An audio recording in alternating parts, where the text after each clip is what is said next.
All right, welcome to NS Meetup January. Quick show of hands.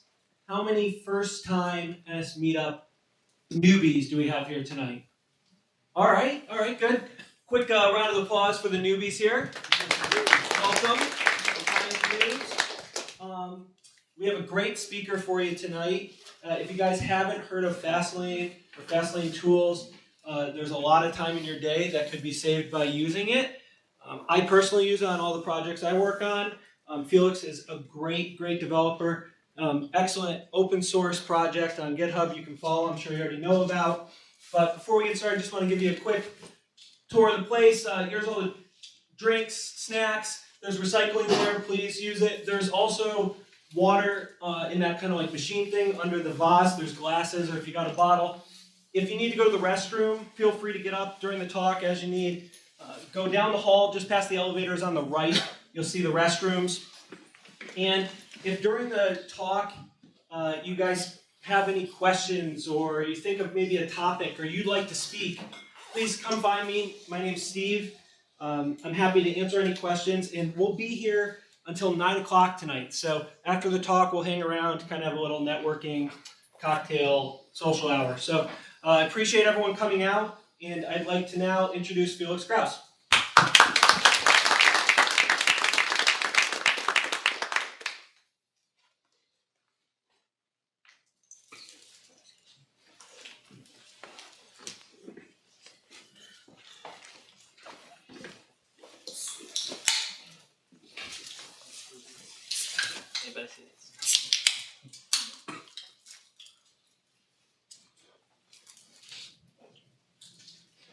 Alright, thank you so much for having me today. How would you like 2 extra hours every single week? Today I'm going to talk about 3 key issues we as iOS developers face and how you can solve them using Fastlane. I want this talk to be very practice oriented, so that everyone in this room learns something they can start using today. So, just a quick overview. Fastlane is a set of open source command line tools that help you automate all aspects of testing, building, and deploying your application. Fastlane itself includes 9 separate tools that help you to automate tedious tasks like generating screenshots, dealing with provisioning profiles, and building your application. Fastlane itself is a tool that connects all these other tools and third-party tools into one streamlined workflow, so you can easily automate the whole process. So we don't have time today to cover all these tools very detailed. So instead, let's focus on 3 common issues you've probably experienced in the past and how you can solve them using Fastlane. First, I will talk about generating beautiful localized screenshots for different device types and languages. Secondly, our favorite topic, code signing, provisioning profiles, and similar. And finally, how you can automate the whole process of releasing your application to the App Store. So, screenshots. Every time you publish a new application to the App Store, you have to generate screenshots for every language and every device type. You have to do the same thing every time you add a new language, every time there's a new device announced by Apple, and every time you change the design of your application. This is a lot of work, and it is really hard to do screenshots right. So just to give you an idea, if you support 10 languages in your application with 6 device types and each 5 screenshots, you end up with 300 screenshots. You have to first generate and then upload to iTunes Connect. You all know this takes easily a whole day on its own. So, good thing there's a tool called Snapshot that helps you automate the whole process. So Snapshot uses UI testing, which was recently introduced by Apple at the last WWDC. You provide a UI test automation file written in Objective-C or Swift to tell Snapshot how to navigate in your app and where to take the screenshots. So how does this look like in action? Once you have it set up for your project, all you have to do is run Snapshot, and it will do everything for you. Snapshot will automatically detect your project settings, so you don't have to think about it. The great thing about all this is that this runs in the background, so you can do something else while Snapshot generates screenshots for you. After Snapshot finished running, you can upload all the generated screenshots to iTunes Connect using Deliver, another tool of Fastlane. After Snapshot is finished running, it generates a nice HTML-based report which shows you all the screenshots in all languages on all device types. This is actually extremely useful because you can quickly get an overview of how your app looks on all screens, on all all devices in all languages. So for example, if you change the layout of your application just a little bit, you have to make sure that it looks correct on every language. For example, the cancel button in German is abbrechen, which takes up the whole space. So you can easily run into issues there. Okay, now back to a nicer topic. Our favorite topic, provisioning profiles, code signing, certificates. So, raise your hand. Who of you saw this dialog in Xcode? Almost everyone. That's good. So, while this dialog fixes our issue sometimes, it sometimes also actively breaks something by revoking certificates, which is not something we want, especially if we work with enterprise profiles. So, if we think about it, what do we actually need to properly build and sign our application? It's 3 things, and for each of these steps, there's one tool. First, cert. Cert makes sure you have a valid code signing identity on your local machine. That means you have a private key, a certificate. Sign. As the name already tells, it deals with provisioning profiles. And Sign will use the information from cert to actively fetch or generate a provisioning profile matching your certificate you just previously created. And then you use all that to actually build and sign your application using Gym, which then results in a signed IP ready to be uploaded to the App Store or a beta testing service of your choice. So how does this look like? Well, basically you just enter these 3 commands into your terminal and it works. There are actually more options available, like what type of certificate you want to use, but this is just these are all the default values right now. But these 3 commands, they look like a lot of work and you actually have to know about all these tools. So how can we make this easier? So with the traditional way of code signing, we have a few issues. First of all, how does onboarding for a new developer look like? Right now it's pretty tedious if we have certificates and provisioning profiles. Additionally, how do we keep provisioning profiles in sync, especially if we add a new device? Every developer has to regenerate the provisioning profile because they want to have all the device identifiers in it. If you want to sync them across machines, you have to build some kind of syncing solution, and it's a lot of hassle. And in general, you get a lot of random code signing errors, and your Apple developer portal probably looks something like this, because nobody really cares about code signing and just clicks random buttons. And I don't talk from experience. And the problem is that nobody spends the time to learn that because it's actually not interesting, and you shouldn't, right? You shouldn't care about code signing. The computer should do that for you. And the problem is that if every developer has their own certificate, their own code signing identity for each environment, development, ad hoc, app store, and even enterprise, then you have like 10 apps, and for each app and environment and certificate, you have a provisioning profile. This ends up like in thousands of provisioning profiles. So this is not really scalable. So recently, we launched a new website called codesigning.guide, where we write about an alternative approach of code signing by sharing a code signing identity across developers. So basically, to keep everything in sync, we use something you already use, Git. You have a separate Git repo to store your private key, certificate, and provisioning profile, encrypted, and it is all synced across your machines. Think about how onboarding of a new user looks like. They just have to clone the repo and import the certificate. And to make everything simple, we introduced a new tool called Mesh, which implements this concept and makes it extremely easy to use.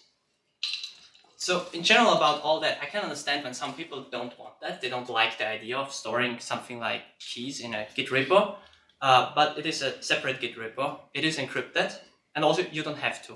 You can still use Fastlane and Cert and Sign standalone without doing that. But in general, a lot of people like the idea and like using it, and you're going to save a lot of time. So in general, how do you get started with this? Basically, you run Mesh init, which sets up your project to use that. And it first asks you for the Git repo URL. So you define a Git repo, which is empty. And that's it, it generated a configuration file for you. And next up, we run Match App Store. We want a valid code signing identity for distribution and a valid provisioning profile for the App Store. So this does all these things. I was talking too slowly. I get this finished. Okay, so this does all these things for you. So you see, it's extremely fast. And you can run Match App Store on all your machines, and it will just install everything that's necessary to actually sign your application. So I'm actually doing a live demo of this afterwards. So let's hope everything works. And I'll talk more about this later. And now more about automating your deployment process. So think about the following situation. Your boss or your project manager asks for the latest beta version to show it to your client. Easy enough, you would go ahead and do all these things. So first you would increment the version number or the build number. You would do a version bump, you commit the version bump, you push it to a Git remote, you make sure the provisioning profile contains all devices, you download the provisioning profile, you build and sign the application, you export it to an IPA file, you upload it to a beta testing service, you add some release notes, and then you publish it to the actual beta tester. Easy enough, but what if we could reduce all this to a push of a button? So this is what Fastlane was designed for. Fastlane uses a so-called fast file, which contains all information necessary to deploy your application. So you define which steps to run, in what order, and Fastlane will make sure to execute them. If one of the steps fail, Fastlane will stop executing and abort. And how does the configuration file look like for our example? First of all, we define a beta lane on the top.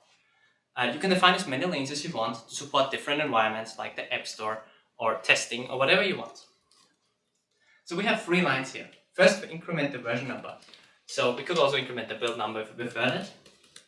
We commit this and we push it back to the Git remote. Easy enough. Next step, we run ser to have a code signing identity, sigh for a provisioning profile, and trim to build and sign our application. We could use match here instead if we want to. And finally, we upload everything to Kashlytics beta, distribute it to the testers, and post a message on Slack so everybody knows the build is ready. So the great thing about Fastlane is that it comes with so many built-in integrations, like Slack, sending emails, basic Git actions. So no matter what tools you're already using, Fastlane usually has something built in already. Right now, there are around 140 built-in integrations when you install it. And if an integration is not available yet, you can use existing shell scripts, existing Ruby scripts, or basically any other script you want. So if you look at the overall configuration file here, think about how does the Kashlytics action know where to take the IPA file from? Or how does Jim know what provisioning profile to use to build and sign your application? So these are all things Fastlane does for you, so you don't have to think about it. Fastlane will take care of passing on information, like the path to an IPA file, from one build step to the next one. So you end up with this very clean and easy to read Fastlane configuration file. In general, if you're interested, this is actually a Ruby file similar to a pod file. So this is run on runtime. And you can do a lot of complex things here as well, so this is very extensible if you need to customize it in any way. So you finished writing this configuration file. How can you run it? You run Fastlane beta, for example. And I have a screen recording of a deployment to the App Store actually. So we run Fastlane iOS release, and this will go ahead and build our application using Jim. And as you can see, you get this nice little table of summaries here, so you see what parameters are passed and what it is actually doing. And this is now the iTunes transporter, which is bundled with Xcode. It is used to upload the build to iTunes Connect. And here we go. Table of summary with how long it took and if it was successful. And this is a screenshot of how it looks like when you run Fastlane tools. So this is Jim, for example. Yes, you can use an emoji as a binary here. And this is the summary. And also what's really nice in general, like every command that is actually executed will be printed out. So it is fully transparent of what it is doing, which makes it very, very easy, like if you want to debug or want to reproduce errors. So this is the collection of tools that are bundled with Fastlane right now. And some of them you already know. Deliver is for uploading screenshots, metadata, and binaries to the App Store, and even submit your app to the review. Snapshot is for generating screenshots, and Frame It is also really interesting. It adds device frames around your screenshots and even supports like custom titles on top and a background, so your screenshots are even better looking. With PAM, you will never have to Google how to create a push notification profile again. Like, I always had to Google it and I never understood it. I was just copying some commands from the internet. So you just run PAM, specify the app you want to create the push notification profile for. Science Set, you already know. Produce allows you to create new app IDs on the developer portal like iTunes Connect from the command line. This is useful if you have a lot of apps and want to generate them on demand. Gem for building application, and Scan is for testing your application, for example on a CI service. In particular, I would like to talk about Spaceship. So, as you may have noticed, many of the tools interact with Apple in some way. And I get asked a lot, like, does this use some kind of web browser in the back or headless web browser? So all these tools, all Fastlane tools, are self-hosted. They run on your own machine. Nothing like your password and credentials, they never leave your computer in any way. And to interact with Apple, there is its own Ruby gem called Spaceship. The domain is spaceship.airforce, I forgot to add it here. And it's basically a super thin, plain HTTP client. So there is no web browser whatsoever. And it is talking with 3 different API endpoints. The first one, iTunes Connect, which actually provides a JSON API. Then the developer portal, which uses a mix of JSON, XML, BitZip, and a few other formats.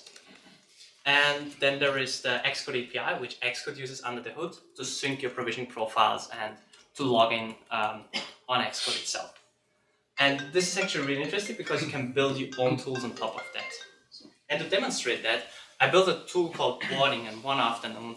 And basically, it allows you to make it super simple for your test flight testers to onboard.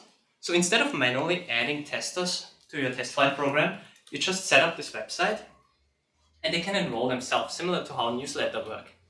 And you can deploy it yourself using a Heroku one-click button, so all hosting again is done by yourself and not done by Fastlane in any way. Alright, and now to the exciting part. We're doing a demo, live demo, and what I prepared is basically an empty Xcode project with no Fastlane set up yet. I have an empty Apple account with no provisioning profile and no certificates. And I'm crazy enough to try to set up all that on stage. Because I think that's the most interesting part if you haven't used Fastlane before.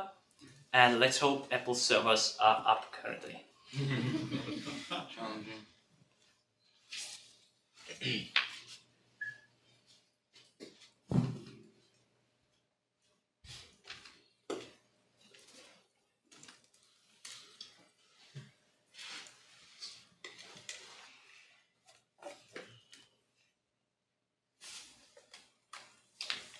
Alright.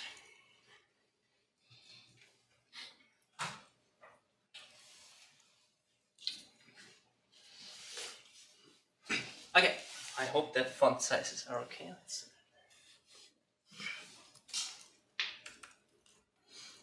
Okay, here's my Xcode project. The only really relevant thing is that we have a code signing error. Why? Because the Apple account is empty, right? So we cannot code sign our application right now. You see these nice emojis here? That's actually an Xcode plugin I developed with a friend, which replaces the fix issue button with emojis because it's more useful. And actually, if you click on this, it will open codesigning.guide to show you how to fix this. The reason for that, it started as a fun project, but it's actually really useful because, especially if you have enterprise profiles, if someone clicks the fix issue button and they break something remotely, in the worst case, something of your client or beta testers, you don't want that. So this way you can disable the fix issue button and don't break certificates. Okay, so we have this Xcode project. It is very simple. We have a UI testing target for our screenshots prepared, and we have a few controllers. The directory looks like this in the Finder. It's basically example folder, which is the project name, and example UI tests. And it is all a clean git status, so we have nothing there. And again, the goal is to set up Fastlane and code signing, and let's see if that works.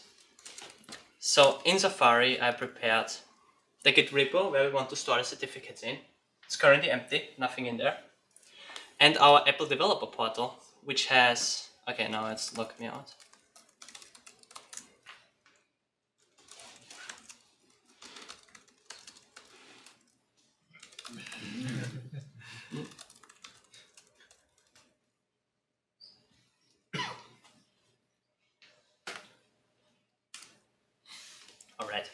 So we have no certificates here. We do have an app ID, and we don't have any provision profiles. So this is much more pretty than most developer portals look like usually. Okay, so we're gonna run Fastlane init, which is basically the, let's make this better looking. So yeah, to set up Fastlane on your project, you can do everything on your own, but you can also use the assistant. And I've been working very actively on improving that. So it does a lot of things like automatically detecting which tools you're already using. Are you using CocoaPods or XCTool or whatever? And it will detect it and generate a fast file for you. So you don't have to read all this text. Basically, the goal was to have the documentation on a place where it's most relevant. So I don't want you to look up a lot of documentation. Ideally, you would get the documentation right where you need it. So it is asking me for my app identifier and my Apple ID. And that's it. So this was the first step. And if we take a look here, can it zoom in? Yeah, perfect. We have a new directory, a Fastlane directory, containing one file, the app file.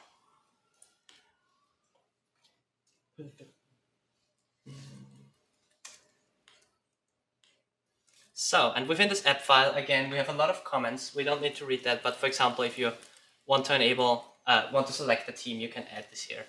So it's very easy to like just enable code instead of looking up in the documentation. So this contains these two lines I just entered.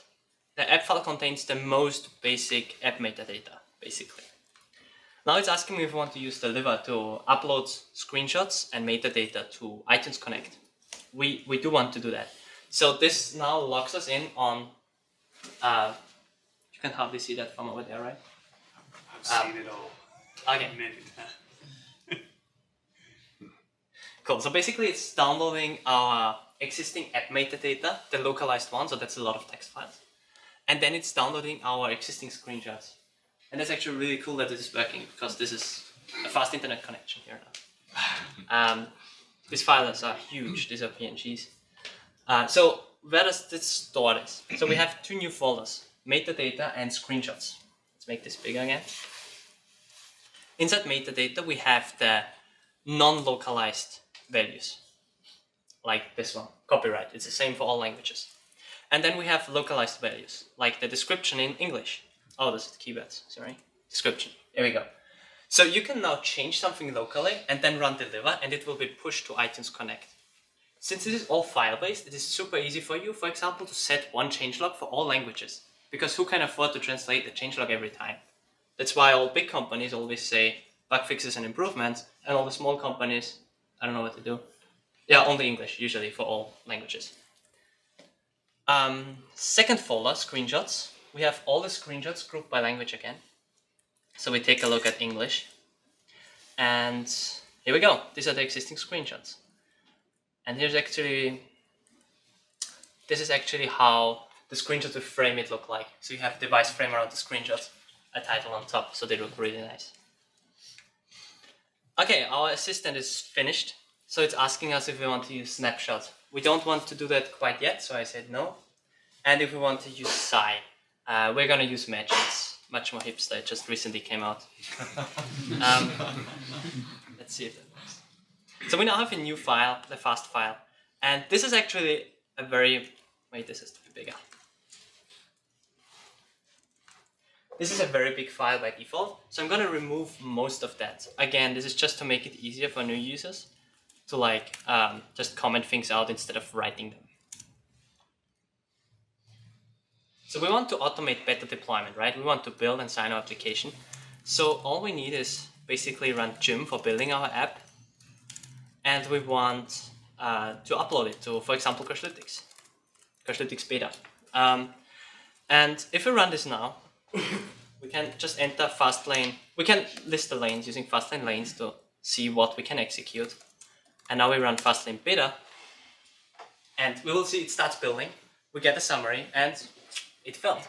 Code signing error, no provision profile found, no non-expired provision profile found. This is actually the exact same message we get here.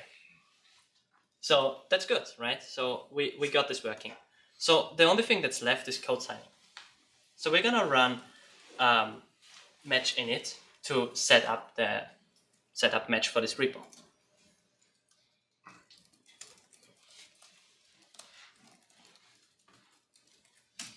This didn't do anything with certificates yet. It basically just created a new file for us again. So the reason why we have so many files is it allows us to be very, very modular. That means, for example, the app file has the most basic information. And if I run, for example, if I run deliver right here, it would work because it would just get the values from the app file and from the deliver file. So this allows you to also run all these commands from the terminal, but also use them from within Fastlane, which is really nice. So the match file is very simple. It basically contains the Git URL to our Git repo where we want to store the certificates. Again, this repo is still empty. We didn't do anything yet. And our assistant told us we have to run match development ad hoc or app store depending on what we want to do. So we're going to run ad hoc because we want better deployment.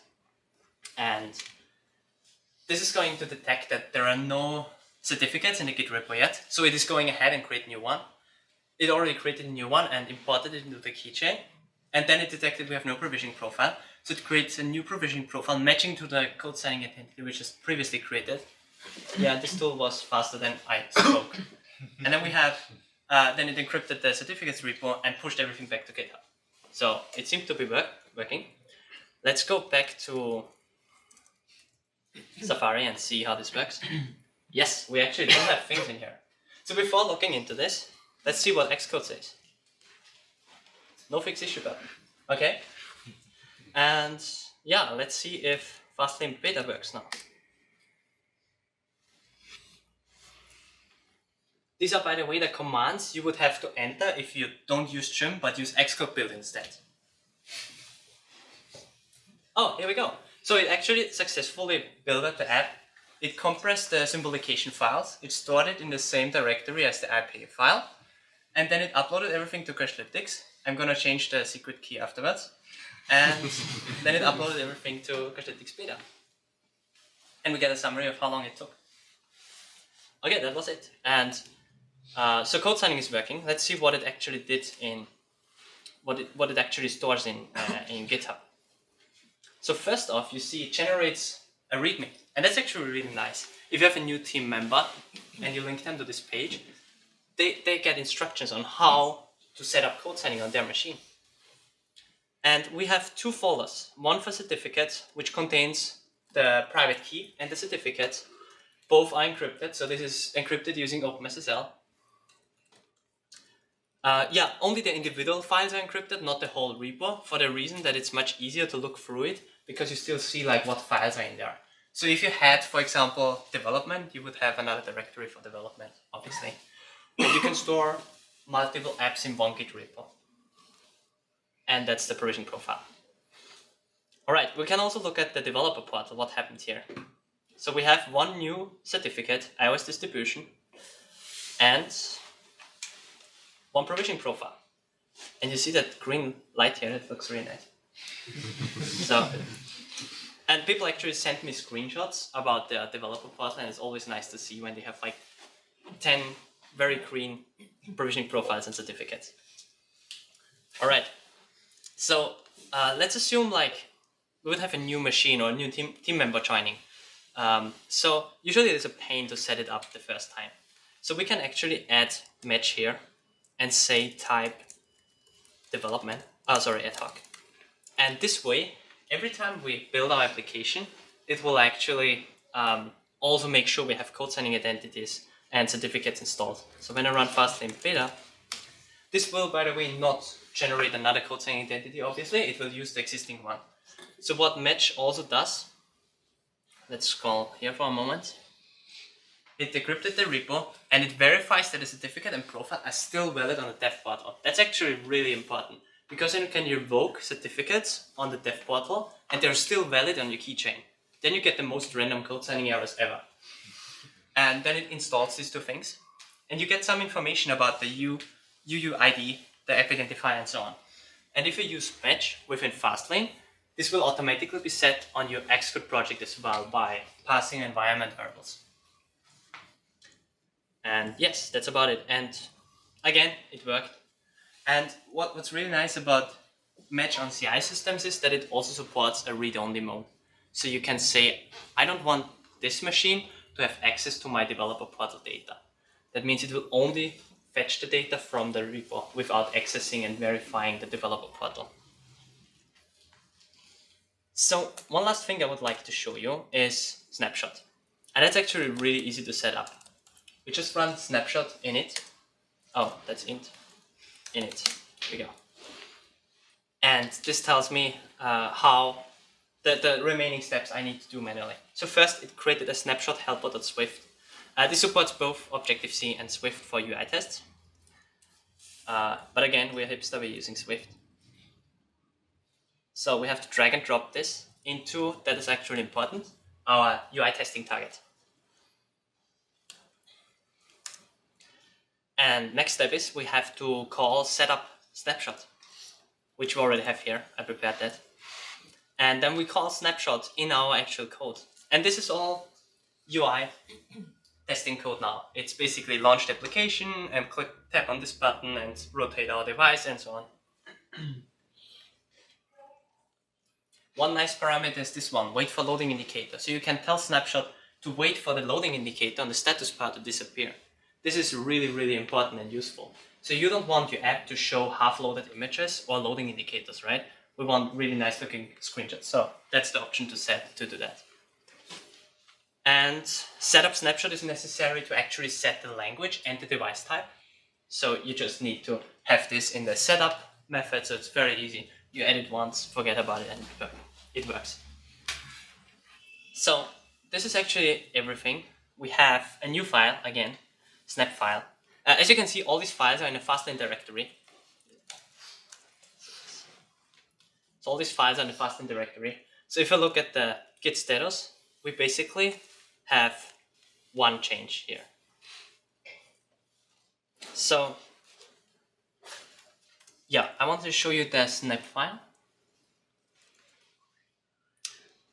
So since I don't want us to look like snapshot for the next few hours, we're just gonna enable like 2 devices and now run snapshot. So this is now detecting, oh, we have multiple schemes. How should snapshot know which scheme to use? So instead of like aborting the script or canceling at all, it will just ask you for the missing information. And that's the case across all Fastlane tools, across all options. So if something is missing, you will always just be asked instead of crashing or exiting or whatever. Again, we have this nice summary, and that's also super useful for like your CI server, where you have an old log from a few months ago. You see the version, you see the parameters, the iOS version, and so on, so you can reproduce issues you had. This is the command. You just save typing, you don't need to type that. These values can all be inferred. They can automatically be determined based on the environment. The ID is the simulator ID, the iOS version, obviously. I don't know why they're all required.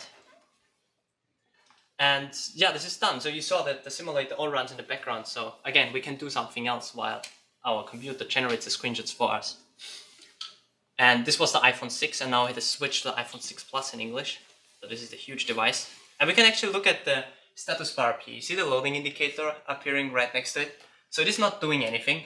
And as soon as this disappears, half a second later, it's going to switch to the second view. Here we go. Rotate.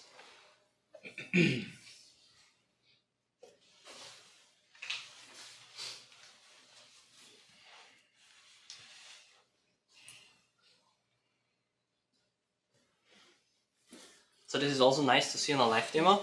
You see that something failed. Basically segmentation fault. Nothing from snapshot. But snapshot will catch the error and retry, because this error just happens like every 10th time. So snapshot just recovered itself, which is really nice. I'm happy that it worked. And you get a nice summary table. That's also super useful because if you have some more languages and device types, it looks so nice to have so many emojis like in this table. And here we go. We have the summary. You previously saw that on one of the slides. And again, very useful to send to your translation service, to send it for review, to quality assurance, whatever. It's really useful. And finally, we need to upload it to iTunes Connect. And that's fairly easy. We just run deliver. And you see, I don't need to enter anything, right? I just say deliver. I just say snapshot. You don't have to like pass any parameters.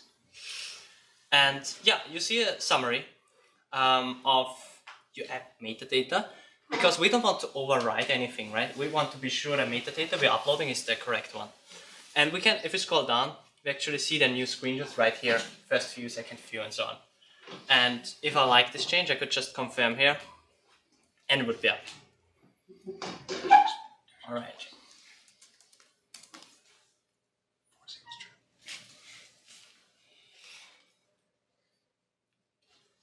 So this was like a very short introduction of what you can do with Fastlane and how to get started on a new project, and how it will save you a lot of time during development and deployment. And Fastlane supports all kinds of setups, no matter what tools you're already using or how complex your application is. You can also find more information how to get started on fastlane.tools. Thank you.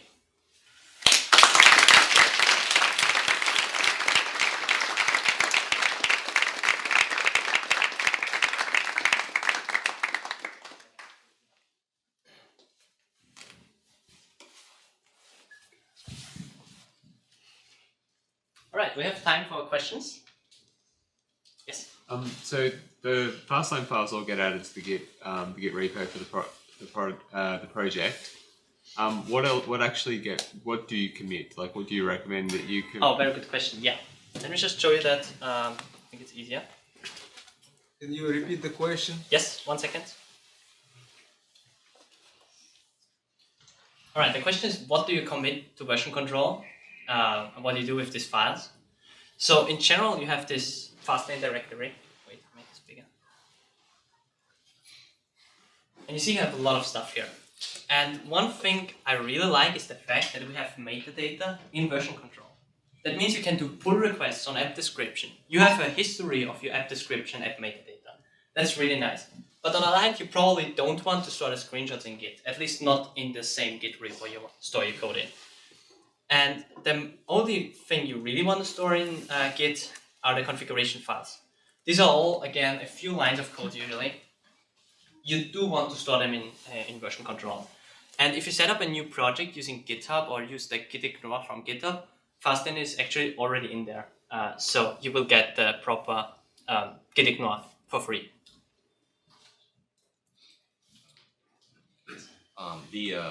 So you were talking about using different localizations for like the app description and things like that. Does that support symlinking if I wanted to use, for example, the same language in all English locales? So the question is, we talked about having different localizations, like different languages for app description, changelog, and so on. And if it supports some kind of symbolication on, like, use the same changelog for all languages. So the changelog is actually the most common thing. So there's a Fastlane action for that. It's called, I think, update changelog, where you specify one changelog and it's going to be set for all languages. In general, you don't even have to use these text files. You can actually use links for that. The artsy team is actually using that, Orta and Eloy and so on. So their app is open source, so you can take a look at this. And also, you can set all the app metadata using the deliver file. By default, the deliver file is, I think, almost empty. Yes, here it is. It is almost empty, but you can actually set the description here. So you can, like, for example, fetch data from a remote server, or like generate the data however you want. I'm curious how many people in here already use Fastlane. Oh, that makes me very happy. That wasn't really my question though. Oh, okay. I noticed you recently released Pilot as a split of Deliver for test flight specifically. I'm having trouble with the distributed workflows. Like, you upload to test flight and then you wait for Apple for however long it takes. Right. And then you hit a button and then you wait for Apple again. What's sort of the handling you envision going forward with Apple wait times for review in order to sort of move through the train? Yeah, that's a very good question. So the question is, with I'm test cutting to the flight. end. Sorry? I'm cutting to the end of the process now. Oh, yeah. So the question is, if we have like test flight and submit the app for review, it's always like a long waiting period from the side of Apple, and how we can solve them, right? That's basically the question. And in general, it's hard. Like, the processing time was annoying. So I developed a tool called Watch Build. which was Okay. pretty successful because people found it funny. You launch it, and it will just notify you once the build is finished processing. It's very simple. And Apple actually reacted to that by sending out emails once they finish processing. They introduced that like 2 weeks ago, right? Yeah. So this tool is not necessary anymore, which makes me happy. Like every tool I can drop, it's less work for me, right? So in general, waiting for review is 1 week. So you cannot really let a computer wait for that. I don't think there is a good solution. I think. I guess my point is distributed lanes. Like you run a test flight lane that uploads through Pilot. You're not going to rebuild your IPA and submit it to the App Store. You're going to promote it from test flight tested, external test, internal to external to App Store. Yes. I haven't found a good way to sort of distribute that way. Right. It's great with Cachelytics. Yeah, basically you're asking for hockey. a way to promote a build which is already in test flight for the App Store build. Right now you can probably do that with Spaceship, but it's not exposed in like an end user facing thing. Okay. But I would love to talk with you like how I can design this so it's useful and easy to understand, or if it's even a standalone tool. I don't know. Yeah. All right. Oh, just a question about like if you have sort of like several apps that sort of share some of the same steps in a lane, and a lot of those maybe call custom actions that we have stored in like a separate Git repo, and it ends up being kind of complex, and you wanted to sort of like start to modularize or have like groups of functionality in a lane that you could call. How would you sort of like how would you design your system to have like so you're not duplicating a whole bunch of lanes across different projects? Yeah, it's a very good question. So how can you, if you have a complex setup with multiple repos, multiple projects, and they share code, they share lane code, right, actions and so on, how can you solve that? So the good thing is these are all Ruby files. So you have the full power of Ruby. In the beginning, you could manually import like other files using require, but this requires Ruby knowledge. So a few months ago, I introduced a new feature called import, I think, obviously, and import from Git. So you can actually use import from Git to import a fast file from another repo, and you can define the path. In combination, you also have a feature called lane switching, which means you can switch lanes. You again have nice emojis with cars demonstrating that.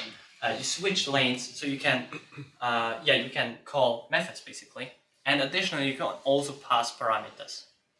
So this way you can build very complex applications. And I'm more than happy to send you a link afterwards because Fastlane itself is deployed using Fastlane, and it's a lot of Git repos, but they all use the same code obviously to deploy themselves. Yeah. You want next? Oh yeah.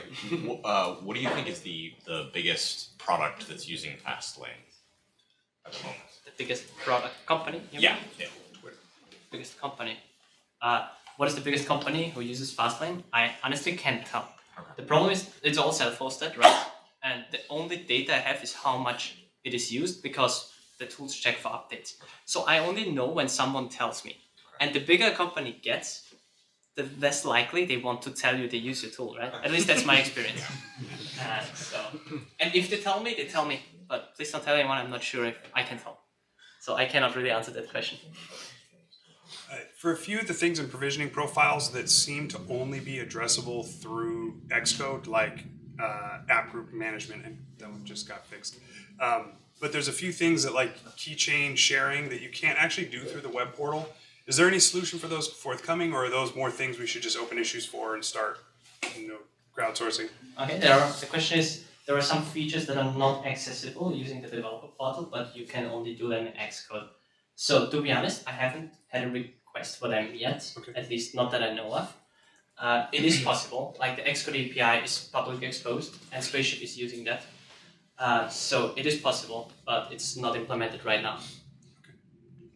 But many of the features are accessible, I think. Like things like Health Kit and so on, you can enable on developer portal. I don't know about keychain sharing. I just can't do it through the web, so I guess if there's something wrapping the Xcode API, that's much nicer. I don't ever want to open Xcode is kind of my goal. I'm an automator, not a developer. Right. So like my goal is to never open Xcode. But like I have to go click fix issue a lot, and it makes me really scared. And so that's why I focus on some of those like app group additions and things like that that become very challenging. So I'll open that with you on the interwebs. It's good to know, yeah. Okay, yeah. So match sounds great. As the team gets bigger and bigger, do you find that it doesn't make sense for like every developer to have the ability to push anything to the App Store? I think ideally, no person should push to the App Store. Ideally, you would increment the version number, add a Git tag on your server deploys, right? That's what all web developers in the world do. But it is a very sophisticated setup, so most people still deploy manually. I think that's the ideal setup, to be honest.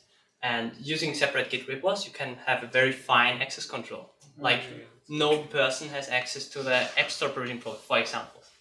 In general, in my experience, there is no big harm or risk of someone like submitting a bad app to the App Store. Like, you always have this 1 week gap where people.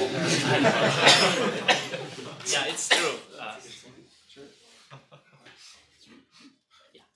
I have a question which I guess is in the department of rumor and hearsay.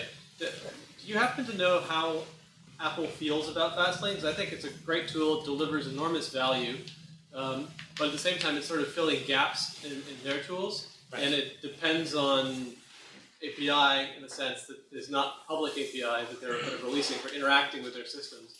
And I was just wondering if you have any hints about are they broadly friendly to it, or should we be lobbying to stop them from trying to turn it off? Do you work at Apple? No. Okay. So my question is. That's why I'm asking about the idea. I just hope Fastlane continues to prosper. So Thank you. I just want to be sure. No, so the question is what Apple says about all this and how they like it. In general, I know that a lot of Apple engineers know about it, but they don't like tell me to stop doing that. And also, like, I'm more than happy to drop any of the tools if Apple fixes a particular part. Like, the tools only exist because it's not done by Apple, right? I don't want to do any harm. I just want to help developers really.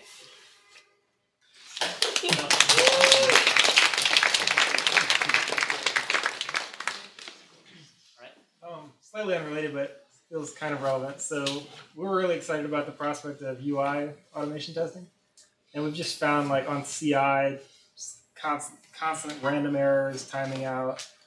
Like this one. Right? Yeah, exactly, just like that. And so you can't actually rely on them unless we stop building them. Is there anything you guys have found recently? Is Scan doing anything special to like restart or? Yeah. So the question is like that UI tests and tests in general are fluxy, I guess. Like they fail randomly without a repo disable like cause, I guess. And I experience the same. A lot of like bug reports come in that regard, and a lot of things are caused by snapshot and scan, but some are not. And I don't know what we can do except finding readers, I guess. I think that's out of our control, except for retrying, smart retrying. Recently, I stumbled upon the snapshot ability to reset the multiple simulator and exploit. Right. Is that out of the frustration of that UI randomness problem? Yeah, so the question is, Snapshot has a feature called Reset Simulators, where you basically reset all the simulators. Initially, yes, when Snapshot earlier was based on UI automation, which is based on implemented in JavaScript, and it had even more errors than UI testing. And the problem was that you had to reset the simulator. That's why I implemented it back then. And then Xcode 7 was introduced, and then you had this randomly all the time, right? This duplicate simulators. And so I extended the functionality and now supports tvOS and Apple Watch and whatever. But yeah, that was the reason for that. Thank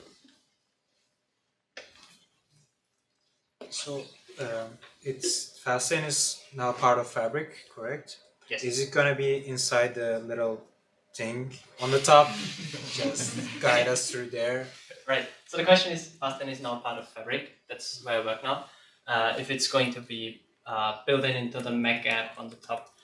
So that will not be the case. Fastlane will stay standalone. You will always be able to install it using Ruby gems like before. It's also going to stay open source, obviously. And I've been working there for half a year now. So you can see that, yeah, everything works pretty well. And to defend the Fabric Mac app, it's not up there anymore. It's actually a real Mac app now. Sorry. I didn't want. This isn't really a question. I really appreciate your ability to respond to pull requests and issues in a timely manner. I know that's not usually the case in open source. I was is that still on your plate to keep going forward? Like, what happens as Fastlane grows and all of us start reporting issues to? Are you ever going to sleep? I guess is the question. Yeah, so the question is that I respond very fast to pull requests and issues, and how this is going to be solved in the future. Right now in San Francisco time zone, I wake up to about 100 new GitHub notifications every day. That's like what I read for breakfast. But now, thanks to Fabric, more people help me with that, in particular support, which is really cool. So we now have a few more people, I think it's 4 now, actively working on this. So when you now submit an issue or review, chances are high someone else will review it. I will still look over it, but in general I get help now, which is awesome. Like, You intend to keep that captain's hat? I don't know about this, but if someone else helps me with support, I have more space to innovate and work on new features and new tools, and that's something I really enjoy doing, obviously.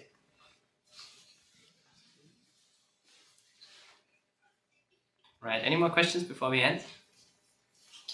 All right, let's do Felix a round of applause.